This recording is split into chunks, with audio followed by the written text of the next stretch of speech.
Every major crisis in modern history has one thing in common, and it's not what you think. While everyone's attention is focused on the emergency itself, something else is happening behind the scenes. Something systematic. Something planned. By the time you realize what's changed, it's already too late. The reset has already happened. Asterisk, in the last century alone, we've witnessed economic collapses, global pandemics, wars, and financial meltdowns. Each time, we're told these are unprecedented events. Random occurrences. Acts of God or nature. But what if I told you there's a pattern? What if these crises, whether intentional or not, serve a very specific purpose in our economic and political systems? I've spent over 2 decades studying financial systems, monetary policy, and the hidden mechanisms that drive societal change. And what I've discovered will fundamentally change how you view every crisis from now on. Because once you see the pattern, you can't unsee it. Today, we're going to pull back the curtain on one of the most powerful tools used by governments, central banks, and global institutions. A tool that operates in plain sight, yet remains invisible to most people. We're talking about the crisis reset mechanism. Asterisk, here's something that will blow your mind. In 1971, President Nixon closed the gold window, fundamentally changing our entire monetary system. But here's what nobody talks about. This wasn't a response to a crisis. It was the crisis. And it was used to reset the entire global financial architecture in ways that still affect your bank account today. More than 50 years later, that's just one example. And by the end of this video, you'll understand exactly how this pattern repeats itself, why it's so effective, and most importantly, how to see it coming next time. Asterisk, let me start by explaining what I mean by a reset. I'm not talking about conspiracy theories or secret cabals meeting in smoke-filled rooms. I'm talking about something far more practical and documented. A reset is when existing rules, structures, or systems are fundamentally changed, usually in response to a crisis, real or perceived. Think of it like this. Imagine you're playing a board game and you're losing. The rules aren't working in your favor. What do? If you have the power, you change the rules. But you can't just change them arbitrarily. People won't accept that. You need a reason. You need a crisis. Throughout history, this pattern emerges with stunning consistency. There's a crisis, whether economic, political, or social. This crisis creates fear and uncertainty. In that state of confusion, people become willing to accept changes they would normally resist. New policies are implemented. New institutions are created. And when the dust settles, the landscape looks completely different. Let me give you some concrete examples. The Great Depression of the 1930s. What came out of that crisis? The New Deal. Massive expansion of government power. The creation of Social Security. The abandonment of the gold standard domestically. Banking regulations that would have been unthinkable just years before. People accepted these changes because they were afraid. They wanted security. They wanted someone to fix the problem. Fast forward to 2008. The global financial crisis. Banks were failing. The economy was collapsing. What happened? Overnight, we accepted trillion-dollar bailouts. We accepted quantitative easing, which is essentially printing money on a scale never before seen in history. We accepted increased government surveillance of financial transactions. We accepted the idea that some institutions are too big to fail. All of these represent fundamental shifts in how our economic system operates. And then came 2020, the COVID-19 pandemic. In a matter of weeks, we saw changes that would have taken decades under normal circumstances. Massive money printing. Universal basic income experiments. The normalization of government control over businesses and movement. The acceleration of digital currency discussions. Remote work becoming standard. The digitization of nearly everything. Do you see the pattern? Crisis, fear, acceptance. Reset. Asterisk now. You might be asking yourself, why does this pattern work so effectively? Why do people accept these changes during crises? The answer lies in human psychology and something called the window of opportunity. There's a concept in political science called the Overton window. This refers to the range of policies and ideas that are considered acceptable to the mainstream population at any given time. Under normal circumstances, this window moves slowly. People resist change. They're comfortable with the status quo, even if it's not perfect. But during a crisis, something remarkable happens. The Overton window doesn't just shift, it shatters. Suddenly, ideas that were considered radical or impossible become not just acceptable, but necessary. And here's the crucial part. Those in positions of power know this. There's actually a famous quote from economist Milton Friedman that perfectly captures this dynamic. He said, "Only a crisis, actual or perceived, produces real change." When that crisis occurs, the actions that are taken depend on the ideas that are lying around. Think about what that means. It means there are people and institutions that keep certain ideas lying around, waiting for the right crisis to implement them. These aren't necessarily evil conspiracies. Often, they're simply policy proposals that couldn't gain traction under normal circumstances. But when crisis strikes, these ready-made solutions are pulled off the shelf and implemented rapidly. Let me give you a perfect example. Central bank digital currencies, or CBDCs. These have been in development for years. But they face significant resistance because of privacy concerns, government control issues, and the simple fact that most people were happy with cash and credit cards. Then came COVID-19. Suddenly, cash was considered dangerous. Physical contact was minimized. Digital payments surged. And now, CBDCs are being rolled out or seriously considered in dozens of countries worldwide. The crisis didn't create the solution. The solution was already there, waiting for a crisis to make it acceptable. Another reason this works is something psychologists call present bias. During a crisis, people are focused on immediate threats and immediate solutions. They're not thinking about long-term consequences. They're not carefully analyzing whether the proposed changes might have negative effects down the road. They just want the crisis to end. This is why you'll often hear phrases like, "We need to act now," or "There's no time for debate during crises." These phrases aren't about urgency. They're about preventing careful analysis. Because careful analysis might reveal that the proposed solutions have serious problems. And here's something even more interesting. The changes implemented during crises rarely get rolled back when the crisis ends. Think about it. After 9/11, we got the Patriot Act, enhanced airport security, mass surveillance programs. 23 years later, most of those measures are still in place, even though the immediate threat has long passed. Why? Because once systems are in place, once bureaucracies are created, once new powers are granted, they develop their own momentum. They create vested interests. They become normalized. What was once temporary becomes permanent. Before we continue, I need to ask you something.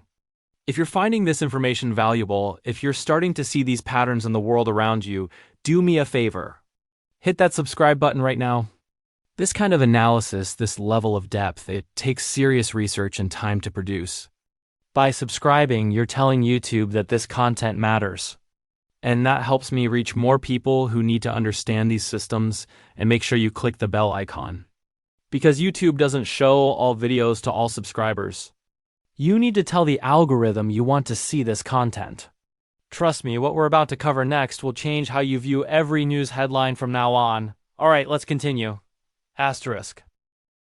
Now that you understand why crises enable resets, let's talk about how this actually works in practice. Because there's a predictable playbook that gets used over and over again, step 1 is always the same. Identify or wait for a crisis.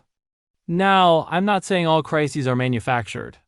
Many are genuine emergencies. Natural disasters happen. Economic cycles exist. Pandemics occur. But what matters isn't whether the crisis is real or not. What matters is how it's used. Step 2.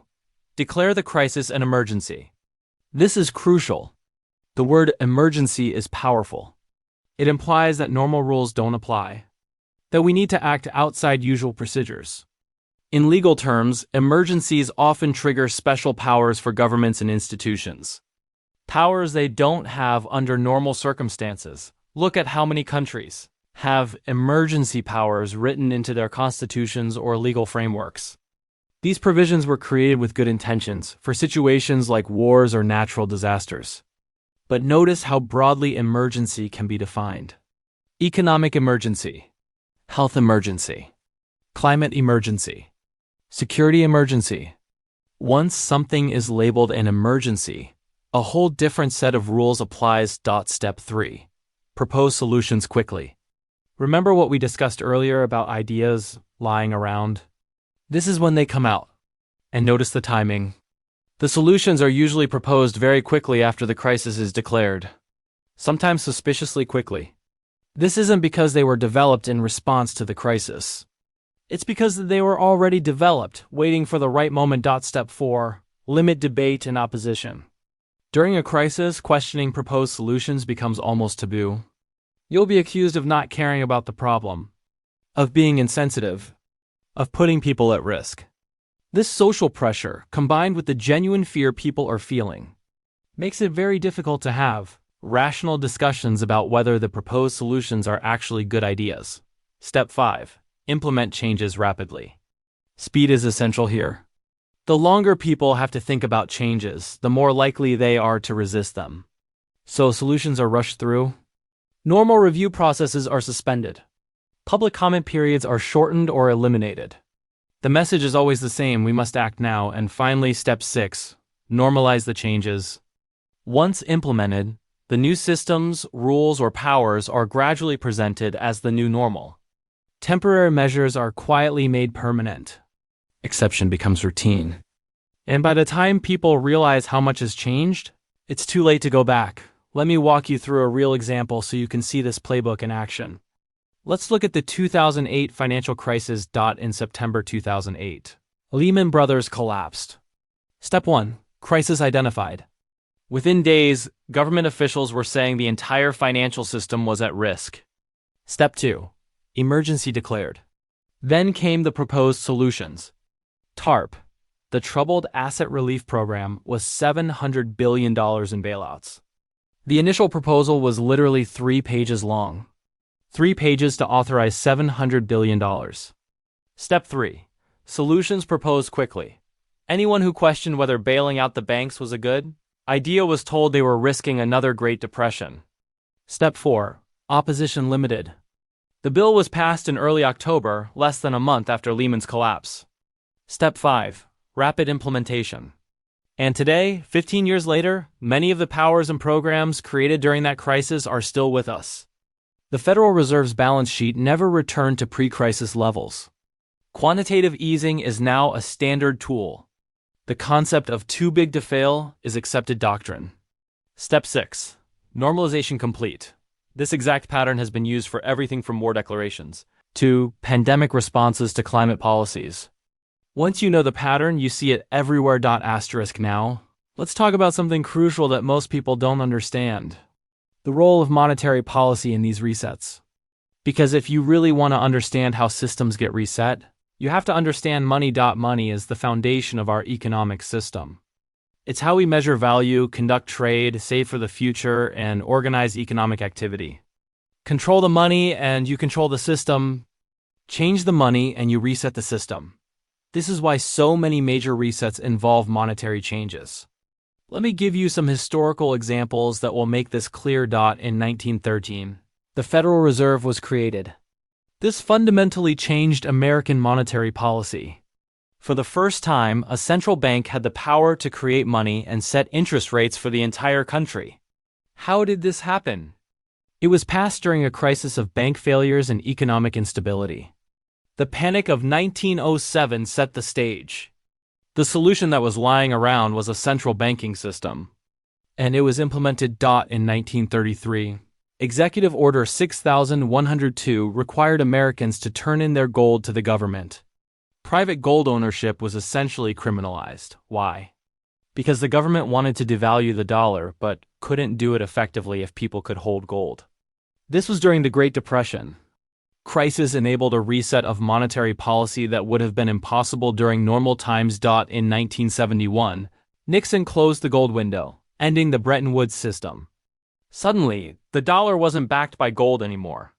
It was just paper. This was supposedly temporary, a response to economic pressures. But 53 years later, we're still living with a completely fiat currency system. That temporary crisis measure became permanent, resetting global finance forever. In 2008-2009, we got quantitative easing. The Federal Reserve started creating massive amounts of new money to buy government bonds and mortgage-backed securities. This was sold as a temporary emergency measure, but it continued for years. And now it's a standard tool in the central banking toolkit. And in 2020, we saw the largest monetary expansion in history. Trillions of dollars created in months. Checks sent directly to citizens. The Fed buying corporate bonds for the first time ever. All in response to COVID-19. That monetary explosion is still affecting inflation and asset prices today. Do you see what I'm showing you? Every major reset includes a monetary component. Because changing the money supply, the currency system, or monetary policy gives those in control enormous power over the economy. And here's what's coming next. We're moving towards central bank digital currencies. These would give governments and central banks unprecedented control over money. They could track every transaction. They could impose negative interest rates, literally making your savings decrease over time. They could program money to expire or to only be used for certain purchases. They could freeze accounts instantly without going through banks. This level of control has never existed in human history. And it's being sold as a solution to various problems: money laundering, tax evasion, financial inclusion, and yes, crisis response. When the next major financial crisis hits, and it will, CBDCs will be presented as the solution. The infrastructure is already being built. They're just waiting for the right crisis to make it acceptable to the public. Now we need to ask the uncomfortable question: who benefits from these resets? Because understanding the incentives helps us understand why this pattern keeps repeating. First and most obviously, governments benefit. Every crisis expands government power. New agencies are created. New regulations are implemented. Budgets increase. Powers expand. And as we've discussed, these expansions rarely get rolled back. There's a ratchet effect where government power goes up during crises, but never fully comes back down. Second, large financial institutions benefit. Notice how in every financial crisis, it's the biggest banks that get bailed out. The too big to fail doctrine essentially means that large institutions have an implicit government guarantee.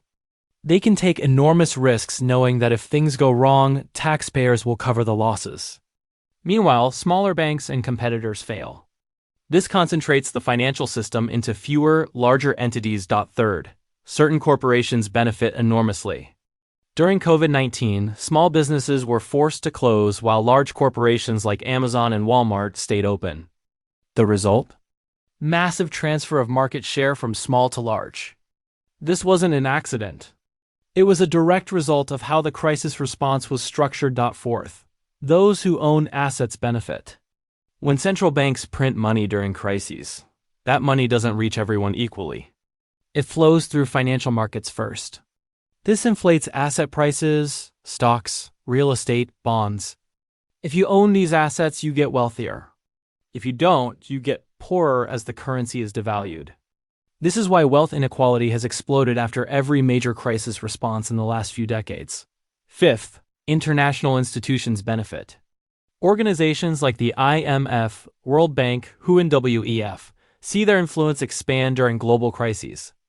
They're positioned as the experts, the coordinators, the solution providers. Crisis enhances their relevance and power. I want to be clear about something. I'm not saying there's a single group of evil masterminds orchestrating everything. That's not how this works. Instead, there are multiple entities with aligned interests. They don't need to conspire.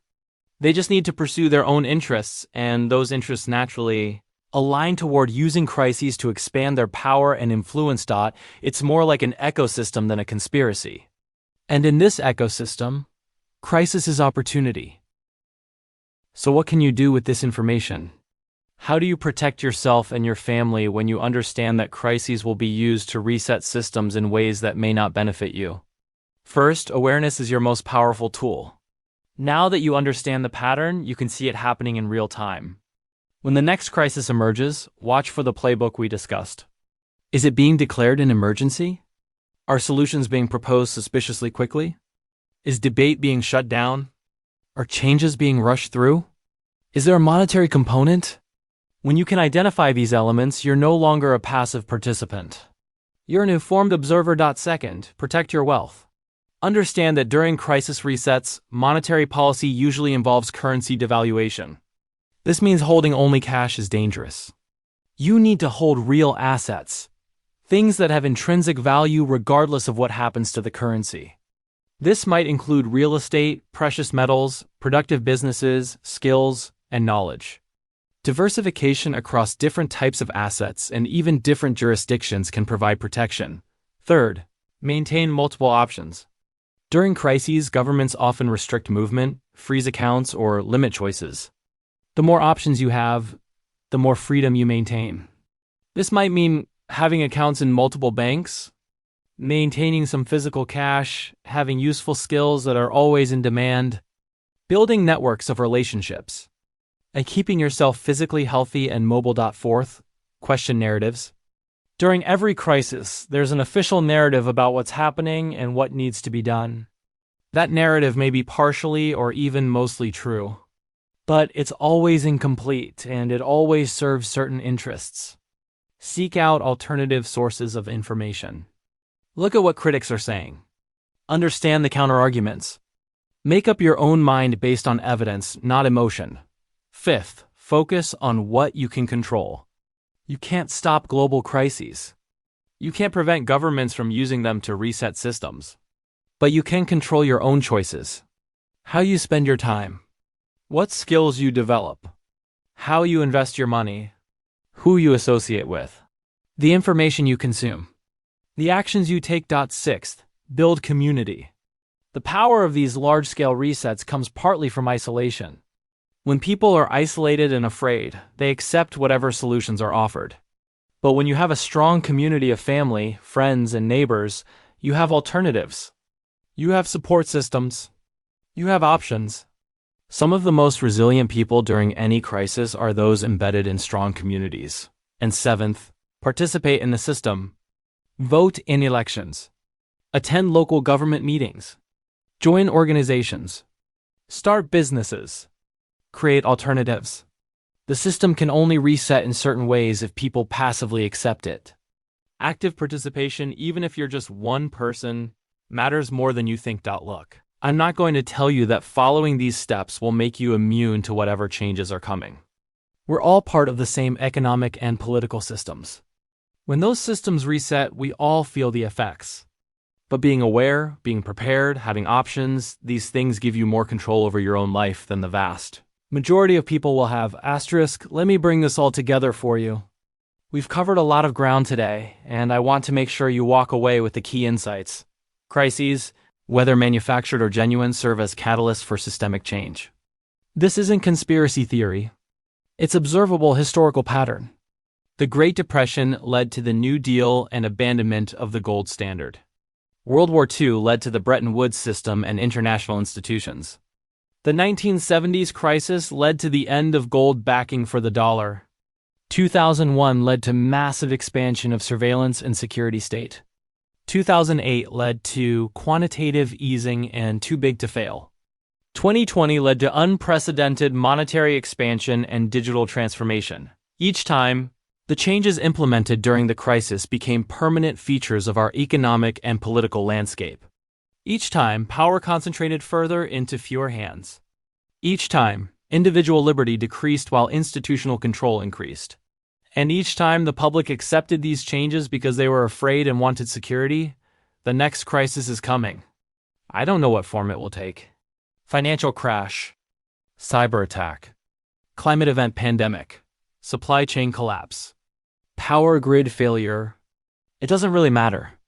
What matters is recognizing that whatever form it takes, it will be used to implement changes that are already planned, already designed, just waiting for the right moment. Your power lies in awareness, in preparation, in maintaining your own freedom of thought and action, in protecting your wealth and your family, in building alternatives, in questioning narratives, in understanding the game being played so you're not just a pawn on the board. The system will reset.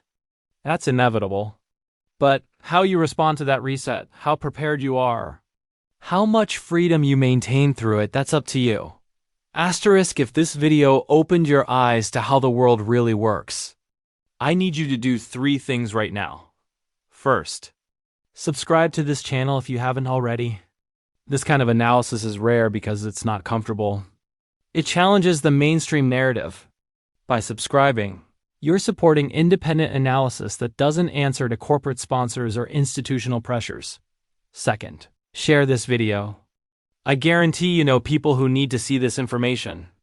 People who are confused about why the world keeps changing in ways that seem to benefit the few at the expense of the many. Send them this link. Post it on your social media. Email it to friends and family. And third, leave a comment below telling me what crisis you think will be used for the next major reset. I read every single comment, and your insights contribute to all of our collective understanding of these patterns. The future is coming whether we're ready or not. But knowledge is power, awareness is armor, and community is strength. Together, we can navigate whatever resets lie ahead. Thank you for watching. Stay aware, stay prepared, and I'll see you in the next video. Asterisk.